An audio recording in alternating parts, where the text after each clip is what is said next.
For all the kids who are going to big school for the first time this week, a traumatic time as I remember, albeit a long time ago.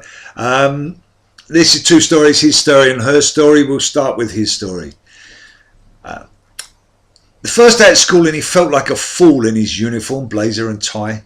He hated the shirt and his new shoes both hurt, and on top of all that he was shy. Why did his mum make him come here? Why couldn't he just stay at home or go back to the school that he used to go to? Today he just felt so alone. 11 years old and his friends all enrolled in a school on the far side of town. Everyone here looked so big and unfriendly and everyone's face wore a frown. So he sat at the back of the classroom and made sure he caught nobody's eye. Then he sensed someone sit down beside him and he looked up as he heard her say hi. The most beautiful creature he ever had seen or ever expected to meet. His face flushed bright red as he turned and he said, "I'm sorry, am I in your seat?"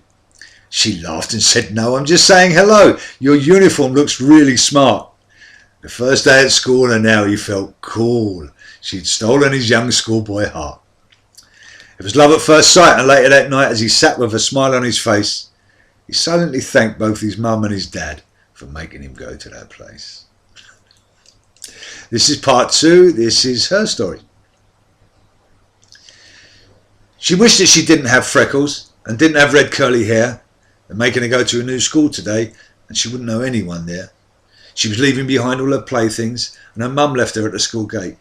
"I'll be back here for you at 2:15. "Okay, mum, but please don't be late."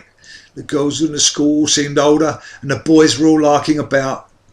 They'd found their way here to the new school today and she felt a little left out. And so as she entered the classroom, she noticed just one empty seat. It was next to a boy who was not full of joy and was staring down at his own feet. He looked up at her as he sat down. Her 11-year-old heart skipped a beat. "I'm sorry," he said, "am I in your chair?" She was almost too gobsmacked to speak.